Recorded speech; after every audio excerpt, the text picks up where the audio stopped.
Coming up on Locked On Dodgers, I'll talk a little bit about Noah Syndergaard signing with the Angels, and then we're digging into the Hall of Fame Veterans Committee ballots with Adam Darowski of Baseball-Reference.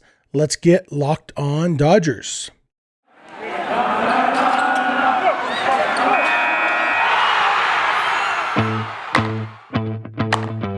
You are Locked On Dodgers, your daily Los Angeles Dodgers podcast. Part of the Locked On Podcast Network, your team every day.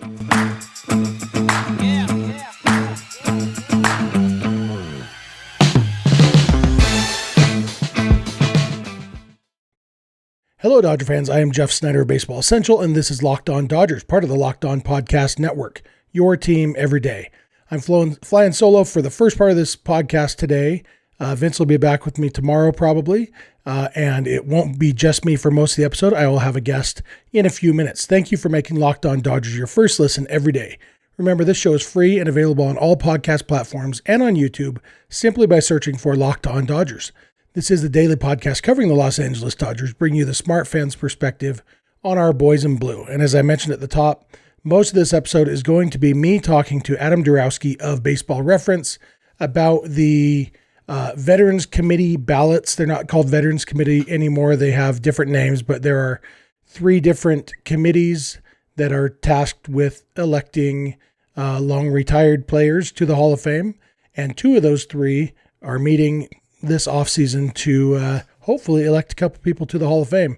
And so I talked with Adam about those things, specifically the guys with Dodgers ties. We talked about the 6 guys on the 2 ballots who have Dodger ties and 1 guy with Dodger ties who is not on the ballots. And on today's episode, that's going to be the next 2 days. Today's episode, we'll be talking specifically about Bill Dahlen, Lefty O'Doul, and Gil Hodges. So a lot of interesting stuff. We also dig in a little bit into just kind of statistical analysis in general, wins above replacement, how that works somewhat, and really interesting conversation I had with Adam. So I'm looking forward to sharing that with you guys. First, I just want to talk a little bit about Noah Syndergaard. One pitcher is off the board who I was intrigued by anyway. I can't say I'm heartbroken that Noah Syndergaard isn't signing with the Dodgers, but I was intrigued by Syndergaard.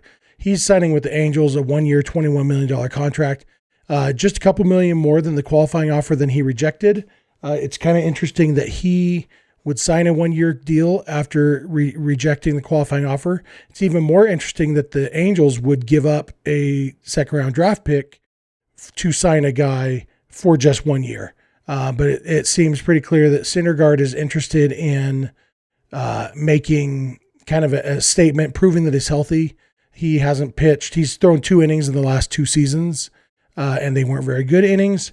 And his 197 2/3 innings the year before that were not very good. So basically, Syndergaard has a ton of talent, a ton of tools, but he has to prove that he can actually put it together and be a healthy, consistent pitcher. He'll go back into free agency right around the time he's turning 30 next year. And just after he turns 30, and I think he's going to be looking to earn himself a multi-year contract with his performance this year. One of the big questions is, it being the Angels, will he play the whole year with the Angels, or will the Angels be out of contention and trade him at the deadline to a contender? So maybe he'll end up in real Los Angeles at some point anyway. But for now, Noah Syndergaard is going to the Angels, not to the Dodgers. And like I said, I was intrigued by Syndergaard all along, but if you look at his numbers, I'm basically his first I guess pitched a full season his rookie year. Finished 4th in the Rookie of the Year voting in 2015.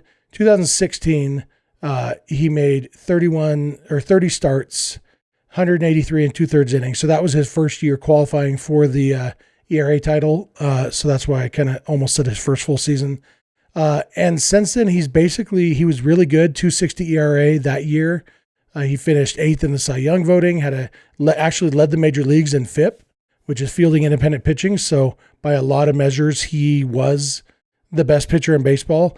A lot of that was due to leading the league in home run rate, only allowed basically half a home run every 9 innings, which is really, really good. And it's actually close to his career number but the best he's ever done. But he's gotten worse every year since then, culminating in 2019 when he threw the most innings of his career, 197 and 2/3, and he had a 4.28 ERA, led the league in earned runs allowed, and had a 4.28 ERA. Just, not what you would expect from a guy with the tools that Cindergard has. And then he was hurt. He missed all of 2020 and the vast majority of 2021, came back and threw 2 innings at the very end of the season. Just wanted to get back on the mound. But basically, that's after missing most of 2017 with injury. So in his 7 years in the big leagues, he's missed almost 3 full seasons to injury. And so, a lot that he has to prove. And I would have enjoyed seeing him try to prove it in Dodger blue. I think the Dodgers could have been good for him. But, it makes sense that, the Angels are definitely even more in the market for pitching than the Dodgers are. So it makes sense that they were all over that. So that's about all I have to say about the Noah Syndergaard signing. And that's really all the news. There's no real Dodgers news. Gabe Kepler won the Manager of the Year award like we all knew he would. Dave Roberts finished 5th. He got 3 or 4, I think, third place votes, maybe as many as 6. I don't know. He got a few third place votes. I think it was 6, actually, now that I think about it. And, I've already said I think he should have been in the top 3, but, all the guys who got votes, Brian Snitker finished 4th. Obviously, these votes are taken before the postseason, so Snitker obviously would have got more votes if it had come after the Braves won the World Series. Mike Schilt might have gotten fewer votes if it had come after the Cardinals lost in the wild card game and then he got fired. So, but he finished 3rd. Craig Counsell was 2nd, I think. Maybe flip Schilt and Counsell, I don't know. And then Kepler won easily, got all the first place votes except for 2, I think. And 1 person left him off the ballot altogether. Gabe Kepler was the right choice for Manager of the Year, to the extent that there's a right choice for an award that nobody actually knows what it means. So, anyway, that's all that we have that can even be masqueraded as Dodgers news. So I'm going to come back in a minute and I'm going to jump into my conversation with Adam Darowski of Baseball-Reference talking about the Hall of Fame ballots. Really interesting conversation, I thought, so I hope you enjoy it. I'd love to hear your thoughts. Thank you for making Locked On Dodgers your first listen every day. And keep it locked on Dodgers. Let me talk to you a little bit about Built Bar. Built Bar is the best tasting protein bar in the world, as you know. As with Thanksgiving coming up, they have a ton of flavors that you can use to replace some of the junk food you might eat normally around Thanksgiving time. Instead of coconut cream pie, have a coconut Built Bar. Instead of raspberry pie, have a raspberry Built Bar. It doesn't even have to match flavors. Instead of whatever pie you're going to have a cookie dough chunk Built Bar, because man, those things are good. They're all low calorie, low carb, low fat, high protein, and covered in 100% real chocolate. They're the great option for when you're hungry. And you don't have to wait till Thanksgiving. If you're hungry right now, grab a Built Bar or 2. Share some at your family gatherings. You're going to have a lot of people who've never tried Built Bar. They're going to try them and say, wow, this is a nice, delicious, healthy snack. Just like you've been saying for a long time, because you pay attention when Locked On Dodgers tells you to try Built Bar. They also have new surprises all month. Limited time flavors arriving at Built.com regularly, so check the site often. There's nothing like Built Bar Black Friday. Mark your calendar. Black Friday will be a huge event with all sorts of surprises. Go to Built.com and use promo code LOCKED15 and you'll get 15% off your order. That's promo code LOCKED15 for 15% off at Built.com. And now let's jump into my conversation with Adam Darowski. All right, we are here with Adam Darowski. He works for Baseball-Reference, but for our purposes today, maybe we'll have him another time to talk about all the cool things about Baseball-Reference. But for our purposes today, we're going to talk about the Hall of Fame, what used to be called the Veterans Committee. Now there's multiple committees broken up into different eras. And Adam, I want to start by, first I want to thank you for being with me. I'm looking forward to this. Oh, Jeff, thanks so much for having me along. I love talking about this stuff, and great opportunity to talk about some great Dodgers. Awesome. Yeah. So we're going to focus on, by my count, I think there's 6 guys on the 2 ballots who have some ties to the Dodgers, some more others. And so, the time we spend on these guys might be roughly commensurate with their ties to the Dodgers. But first, Adam, I want to, you and I are Twitter friends, and you had one of the quickest transformations from somebody should do a podcast about this. I'm going to do a podcast about this to get a podcast about this that I've ever seen. And, basically you said somebody should do a podcast going through all the hundreds and hundreds of people who might end up on one of these Veterans Committee ballots, and try to construct who should be on the ballots. And then next thing I know, you have 13 hours worth of podcasting done, going through all these names. So tell me how that process went in your brain, because I only saw how it went on Twitter. Oh, yeah. So the process started kind of exactly like you said. I started making a list like who could possibly be on these ballots. So just to step back, the two committees, this is the first time two era committees have been up for evaluation at the same time. The early baseball era committee is literally beginning of time to 1949. So this is going from like the origins of baseball all the way through to, the almost to the Mickey Mantle years. And then the Golden Days era ballot is 1950 to 1969. So much smaller. Both ballots will have 10, well, both ballots now do have 10 candidates, but I started jotting down names, particularly for this early baseball era committee. And there are so many outside of the Hall of Fame right now because you're pulling from not only players and managers and umpires, I guess you could do umpires as well, but also pioneers. And there was this rumor that has now come true that Negro League candidates would be eligible again for the first time since 2006. And I had a list just for that era I was up to like 80 names that could possibly be on this list. So I had no idea how I would trim this list to 10 candidates.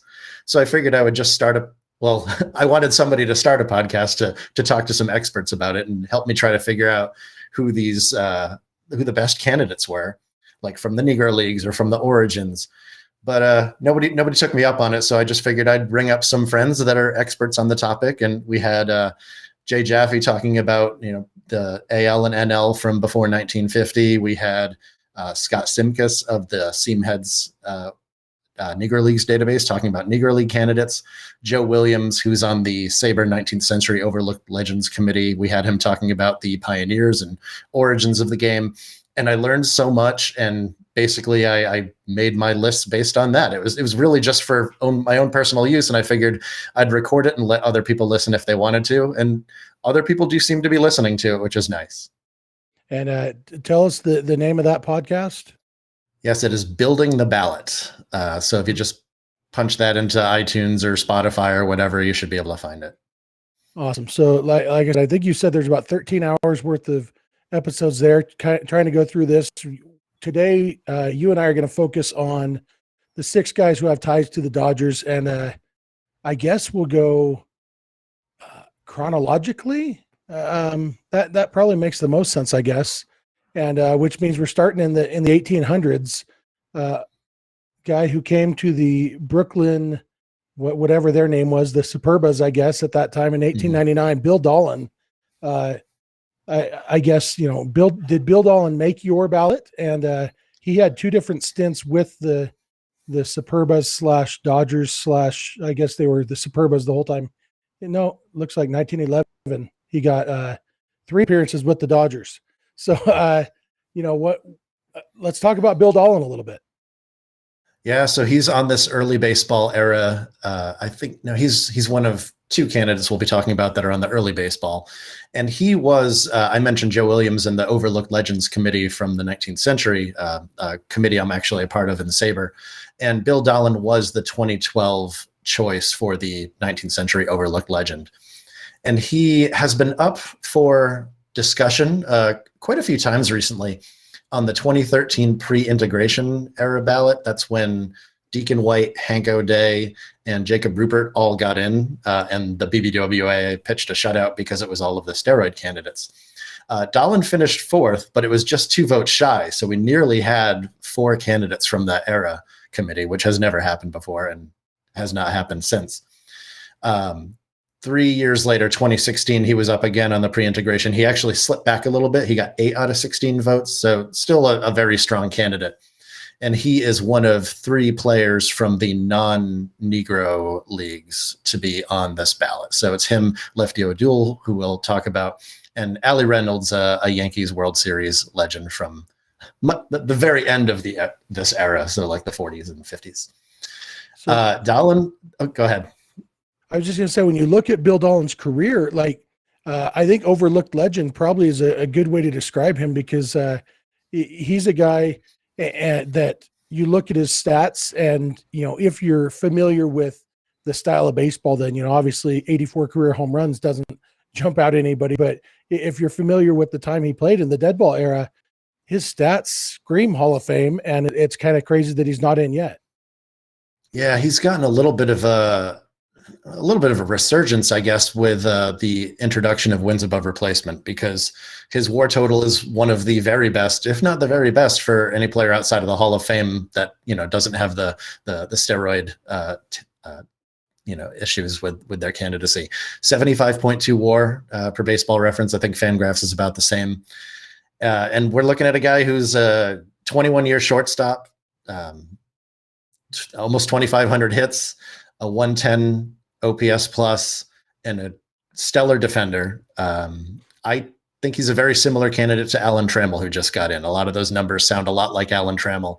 And he's definitely that Trammell/Whitaker type that's good at everything. He was a good hitter, but not a huge, massive hitter. 10% above league average is great for a 20-year shortstop. He was a great defender, high value position, good base runner. And those are all things that, they add up. And that's how you get 75 WAR from a player like that, just like you do with a guy like Trammell or Whitaker. So when we talk about defense, this is more of a bigger question that maybe Bill Dahlen can lead us into. How do you know that a guy who has been dead for 71 years was a great defender? Or like, what's just conceptually, philosophically, how do you know that?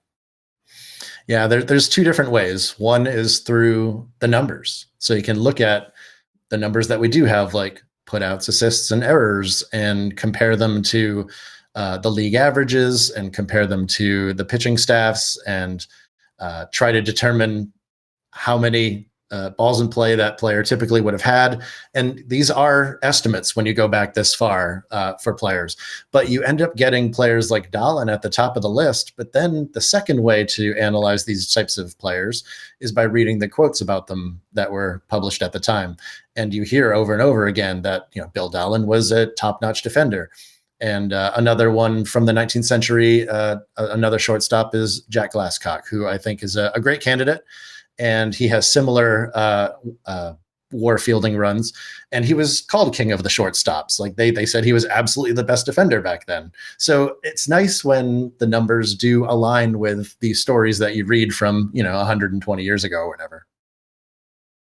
Yeah, if you look at his WAR numbers, his defensive WAR, like he had a stretch of about 9 or 10 years where it was the numbers we're seeing. He was 2 to 3 wins just on defense every single year, which is huge. And like you said, 10% above league average offensively. When you're that good defensively, it's seems like a no-brainer to me. Yeah, and I'm not usually a huge fan of the breakdown between O WAR and D WAR, the offensive WAR and the defensive WAR. Defensive WAR you hear cited much more often, but offensive WAR is really just tell me what his WAR would be if he was a league average defender. Like, if you don't trust these numbers at all, just give me the league average shortstop. I don't care how good he was at it. I just want to know he played shortstop and was good as everybody else. So his O WAR is still 62.5. And I look at that as like a baseline of what you're looking at for Bill Dahlen. And 60 WAR players get in the Hall of Fame. Going to take a quick break from my talk with Adam to talk to you about BetOnline.ag. We are back and better than ever. A new web interface for the start of the basketball season with more props, odds, and lines than ever before. BetOnline remains your number one spot for all the basketball and football action this season. Head to our new updated desktop or mobile website to sign up today and receive a 50% welcome bonus on your first deposit. Just use promo code LOCKEDON to receive your bonus. From basketball, football, baseball, NHL, boxing, and UFC, right to your favorite Vegas casino games. Don't wait to take advantage of all the amazing offers available for the 2021 season. BetOnline is the fastest and easiest way to bet all your favorite sports. Bet online, where the game starts. And now we'll jump back into part 2 of my 4-part interview with Adam Darowski about the Hall of Fame. As I mentioned, the last 2 parts will come in tomorrow's episode, a very similar structure to today's episode, where we'll talk about news in the first segment and then 2 segments of me and Adam talking Hall of Fame stuff. Before we jump back in, I want to thank you again one more time for making Locked On Dodgers your first listen every day. We really appreciate it. And I will talk to you in a couple minutes after the conclusion of my interview with Adam Darowski. One last conceptual question, just kind of because I'm a baseball reference nerd and like this kind of stuff, and I have you here. Just when we talk about the breakdown, I think this might be interesting to our listeners. He had 62.5 offensive WAR, 28.5 defensive WAR, total 75.2 WAR. And, so obviously total WAR is not just offensive or plus defensive WAR. And my understanding, and I want you to correct me where I'm wrong and congratulate me where I'm right, is that basically offensive WAR and defensive WAR both take into account the fact that he's a shortstop. And so if you just added them together, you would be double crediting him for being a shortstop. Correct. Yeah. The positional adjustment is included in both. So that's why O WAR is if he was a league average shortstop, whereas the D WAR, it says his runs above average for both the position, which that is very, very valuable that he was a shortstop for 21 years. So that should be incorporated. And then how good he was at that position. So that could be a positive or negative number. If he was a great shortstop, it brings it up. If he was a below average shortstop, it brings it down. All right. Last question about Bill Dahlen. If he gets elected, what hat is he wearing? Oh, that's a great question. I would assume it would be Chicago, just because that's where his best years were in the 1890s. But he not only did he play for the Dodgers / Superbas, but he was a manager for 4 years. He was the manager right before Wilbert Robinson. And while he wasn't very successful, Robinson did credit him with building a great foundation that then very quickly became successful. They should have named him the Brooklyn Dahlen's Darlings, since they named him after Wilbert Robinson, should have named him after Bill Dahlen too. I like that. All right. So Bill Dahlen, absolutely a Hall of Famer. Let's move on to Lefty O'Doul, another guy who won't be wearing a Dodgers hat if he does get elected, probably. But it's although maybe, because he played the bulk of his career, I guess, if you go by plate appearances, it's I don't know what to make of Lefty O'Doul. So he's I guess it's good that I have you here. Tell me about Lefty O'Doul. Lefty O'Doul is a very strange candidate. I was pretty surprised to see him on this ballot. So he came up with the Yankees as a pitcher and struggled. Eventually was traded to the Red Sox, still wasn't doing so great for them, was sent to the minors. And while he was in the minors, he started hitting much better than he was pitching. And he kind of converted. And he was still out there spending several years in the Pacific Coast League, as many players did in those days, just hitting the cover off the ball. And it wasn't until age 31 that he finally came back to the majors with the Giants as a hitter. And boy, did he rake as soon as he came back. So his first year back, I think he had an injury that year, but he still hit 319. Second year, hit 398, had 254 hits, just an absolutely monster year. The next year after that, hit 383. And then he gets traded to Brooklyn. And he just kind of kept going. He hit 336 for a year, a little bit of a dip there, but then led the league at 368 again. And he was struggling in 1933 when he was traded to the Giants again. And he played a year and a half for the Giants before ending his career. And not ending his career, he went back to the Pacific Coast League and dominated again there for years and years while also managing. So it was it's a career like nobody else. And then another thing that O'Doul did was he went on these tours of Japan and introduced baseball to essentially the country of Japan. And he was inducted into their Hall of Fame as a pioneer for bringing baseball over there and essentially helping to found the league there. So he's not a typical candidate where, boy, could he play, but he does not have the career length. If you looked at his minor league numbers too, they're almost identical to his major league numbers. It's pretty wild. And then he has the pioneering aspect overseas as well, which I don't know if that should make him a Hall of Famer. I think it's a compelling case. I think there are other priorities on this ballot, but I certainly wouldn't close the book on Lefty O'Doul. I think he has a very intriguing case that's not standard at all.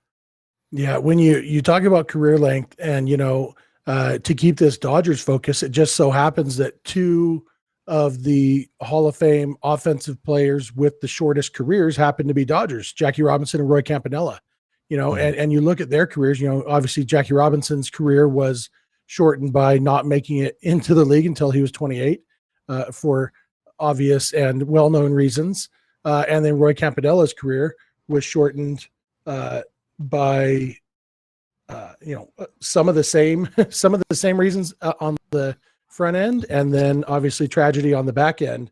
But if you look at in the National League, now that the bigger leagues are considered major leagues, it's I can't just say in the major leagues, but with the Dodgers, Roy Campanella had 4,816 plate appearances, just a tragically short Dodgers career. Lefty O'Doul had 3,660 career plate appearances. So Roy Campanella had 2 full seasons worth more plate appearances than Lefty O'Doul in the, the National American League major leagues. And so it seems like if you're, and Jackie Robinson was even more. Jackie Robinson had 5,804, and so Lefty O'Doul is really stretching the limits of how short can your career be and still get in the Hall of Fame. And maybe it kind of leads into a different philosophical discussion of how much emphasis should we put on the word fame in the Hall of Fame? Because Lefty O'Doul is a guy who, maybe it's because his name's Lefty and there's other lefties, but Lefty O'Doul is a guy I've heard of, and it's not like I don't think of him as a legend, but if you had told me, if you had referred to him as Hall of Famer Lefty O'Doul, I wouldn't have known to argue with that, I don't know, his name's Lefty O'Doul. I've heard of that. I assume he's in the Hall of Fame, so there's some level of fame. And like you said, the pioneering aspect, the doing what he did in the minors, doing what he did in Japan, all of that. What do you think? Should that play a big factor? I'm unsure. This is something that certainly has come up a lot with the candidates this time around, because we're looking at a lot of Negro League candidates who were forced to play all over the place.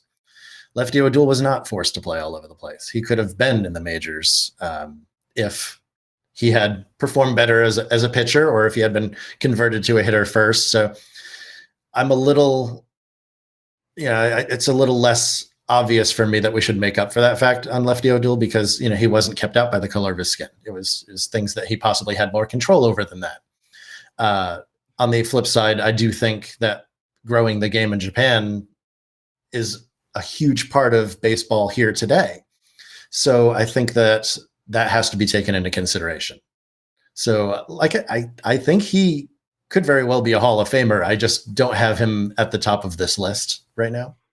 But, yeah, he'll be great to discuss in the future. Yeah, for sure.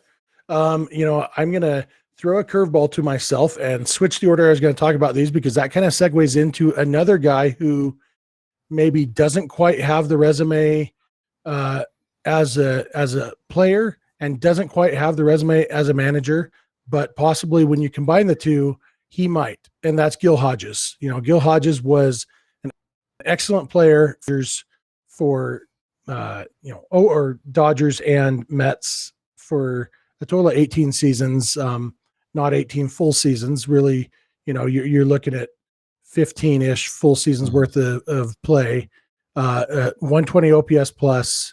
But he was a first baseman for the most part, doesn't get the defensive bump that Bill Dahlen gets.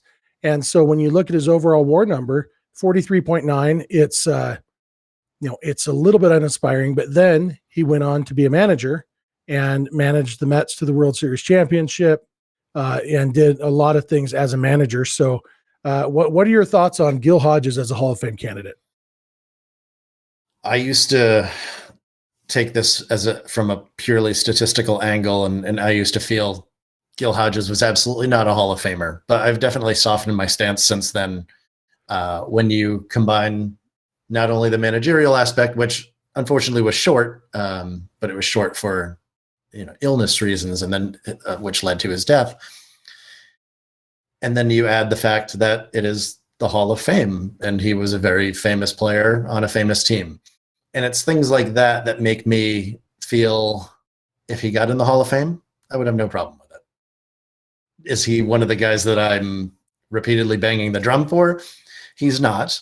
I kind of almost thought that Gil Hodges should have gotten a break from this ballot this time, because he has he's gotten on these ballots a lot and has done well, but the last time around, he did not do well at all, to the point that the Hall of Fame briefly introduced a rule that if a player received 3 votes or fewer on 2 consecutive era committee ballots, that they would be permanently ineligible. And Gil Hodges was in danger of having that happen this year. So I was kind of hoping that they would maybe give him a break and avoid that from happening, because we do have Dick Allen, who we will talk about shortly. We have Minnie Minoso, and we have living candidates like Jim Cott and Tony Oliva on this ballot that are taking a lot of the votes.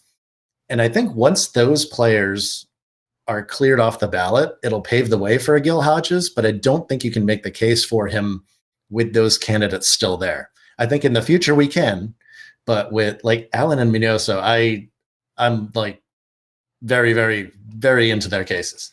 And while I'm not as high on Oliva and Cott, Oliva and Cott, Allen and Minoso are great examples about how we need to actually get some living candidates in, since Oliva and Cott are still alive, and we lost Minoso and Allen since the last time they were on the ballot. So that's why I would prioritize them a little bit. So Gil Hodges, unfortunately, I don't think he's going to do so hot this time. Luckily, the Hall of Fame got rid of that rule before they ever used it. It has now been removed from the rules. So Gil Hodges will not be in danger of being permanently ineligible, which would be terrible. I mean, he's a good candidate, somebody that we should keep discussing. And I think eventually he will get in, but I don't think the time is now. All right, that's going to do it for today. Thank you again for making Locked On Dodgers your first listen every day. Now for your second listen, check out Locked On Bets, your daily one-stop shop for all your gambling needs. Locked On Bets, hosted by your boy Q, with expert analysis and insight from Lee Sterling. Thank you for listening to Locked On Dodgers. We really appreciate it. If you haven't yet subscribed on YouTube or followed wherever you get your podcasts, please do all those things. Our YouTube subscriber numbers are inching up, and we're doing giveaways every time we hit a round number of a multiple of 100. We're currently giving away a Clayton Kershaw t-shirt for hitting 600 subscribers. You can check us out on Twitter to find the tweet that you need to retweet to get in on that giveaway. You can follow us on Instagram and Twitter at Locked On Dodgers. Vince is on Twitter at Vince Samperio. I am on Twitter at Snidog, and the DMs are open in all of those places. Our email address is lockedondodgers@gmail.com. And our phone number, if you want to leave us a voicemail or shoot us a text, is 323-863-LOCK-5625. We are here every weekday morning, and we hope you'll be here with us. When you get in your car or sit on your couch, tell your smart device to play podcast Locked On Dodgers. And remember, you don't have to agree, you just have to listen. We'll talk to you tomorrow.